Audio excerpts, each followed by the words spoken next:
In 2019, we produced the film Right Now I Want to Scream in collaboration with some of the residents of Rio's favelas, including Ana Paula. The film is about police violence in Rio. And I want to play you a 1-minute clip of General Heleno speaking about his approach to policing in the favelas. Heleno is Minister for Institutional Security in Brazil. He was also the first commander of the UN peacekeeping mission in Haiti, MINUSTAH. That mission was also characterized by extreme violence towards marginalized communities. And in this clip, he talks about his approach to policing in Haiti and how he wants to apply the same principles in Rio. Gustavo, would you please play the clip? Thank you.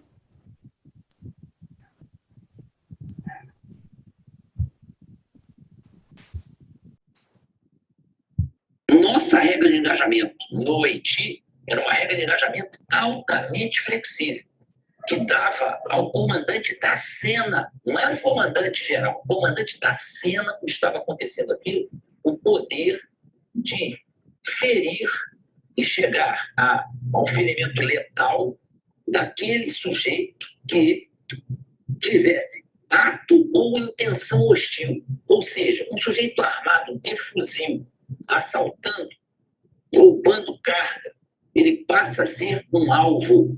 E a partir daí eu posso eliminá-lo.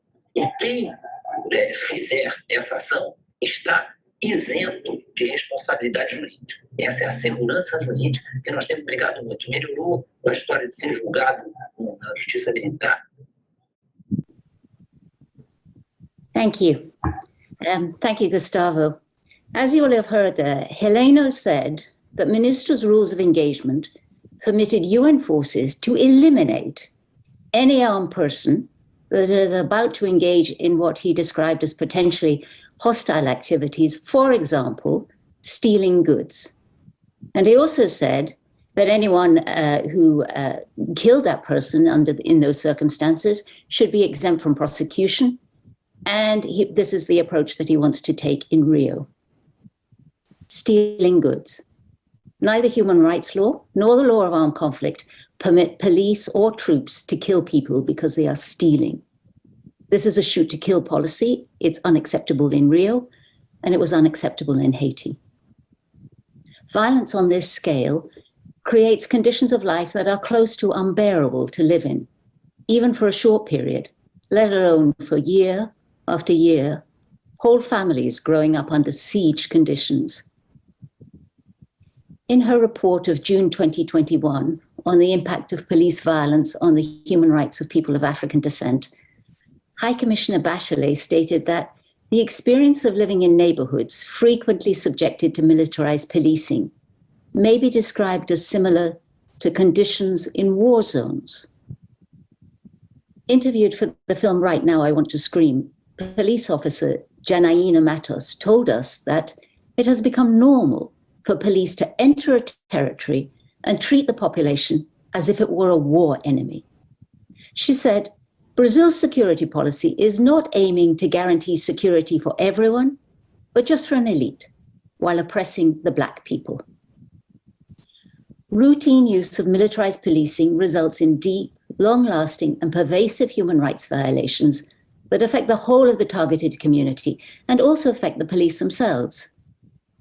I want to draw your attention to one of those rights, the right to mental health, because it is underreported.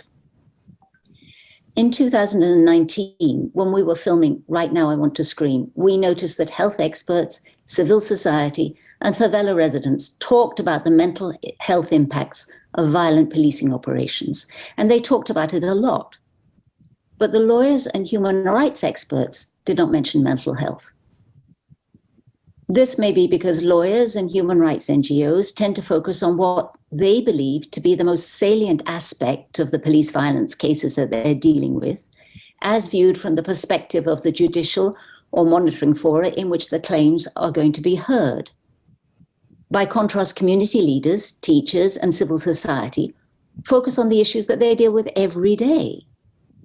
They told us that coping with the mental health impacts of police violence takes up much of their energy, much of their time.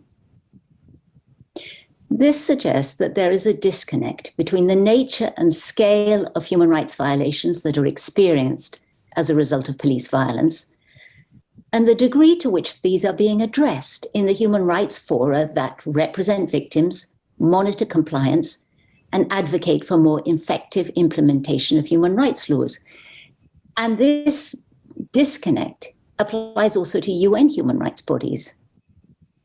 All states are party to at least one treaty, requiring them to respect, protect, and fulfill the right to mental health of everyone within their jurisdiction. Human rights experts on the right to health, including successive special rapporteurs Hunt, Porras, and Mofokeng, and the committee that monitors the International Covenant on Economic, Social, and Cultural Rights, are clear that the right to health includes the right to its social determinants. Therefore, the state has an obligation in training police and when planning and conducting police operations to consider and take into account any substantial evidence produced, for example, by community psychologists, that militarized policing has a significant potential to compromise people's mental health. All the more so when the mental health of entire communities may be compromised.